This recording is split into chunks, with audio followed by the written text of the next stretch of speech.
What's up sa inyo mga katropa? Kamusta kayo? At kamusta naman ako? So ngayon sa araw na to is pag-uusapan natin. Yes, ngayong gabi pala mismo ay bigla na lang nag-session expired. Kung makikita nyo dito sa cellphone ko at sa messenger ay hindi nga po ako makapag-login. Kung pares po kayo na na-experience katulad po sa akin ay bigla na lang pong nag-automatic na nag-log out at hindi ko na mabuksan yung Facebook account ko at nag-follow na lang yung mismong messenger. So ang advice ko lang po sa inyo ay wag po muna kayo mag-login ng inyong Facebook account dahil nga hindi tayo makapag-login, di ba? And also, wag kayo maglalagay ng password. Wag muna kayo maglalagay ng kahit na ano. Hintayin lang po natin yung bagong update ni Meta kasi for sure, may bagong update po yan.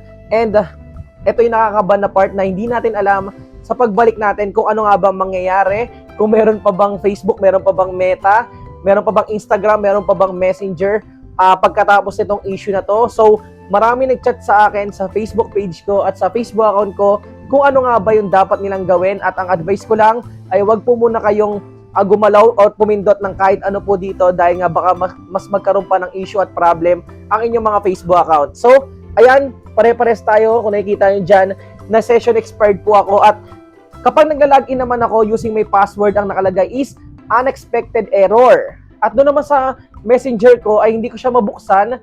Nagla-login siya kusa pero ang problem naman ay nag-error siya at nagse-session expired ulit. So, ayun yung pinaka-katulad po nito. Hindi po ako makachat dahil nga hindi ko na mabuksan, hindi po mag-load. So, yung problem natin sa araw na to, nag-update lang po ako ng mabilisan sa inyong lahat ngayong gabi na to dahil nga marami na masyado yung messages sa Facebook page ko, sa YouTube channel ko, maraming comment.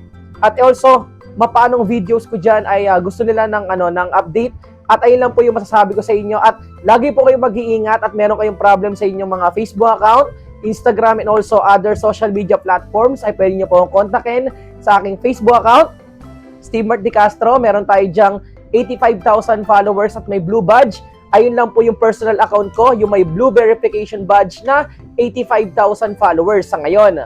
And also, doon naman sa ating YouTube account, ito is road to 700,000 na tayo. And also, my Facebook page is Steve Mart TV. Maraming poster, maraming fake accounts dyan. Mag-ingat kayo dahil ang account ko lang po ay merong 33,000 followers kung tama ko or 32,000 followers, mga ganon.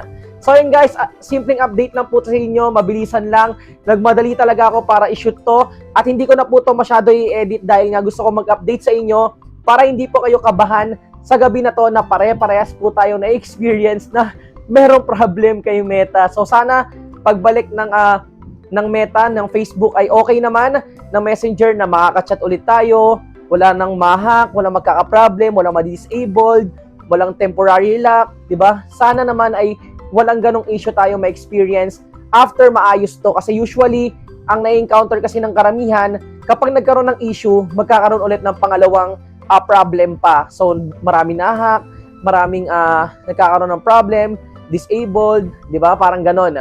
So, sana maiwasan na po yun. At sana, for the good side or for the good situation, yung mismong update ng platform na ito na alam naman natin, nag-share tayo dyan ng mga contents natin.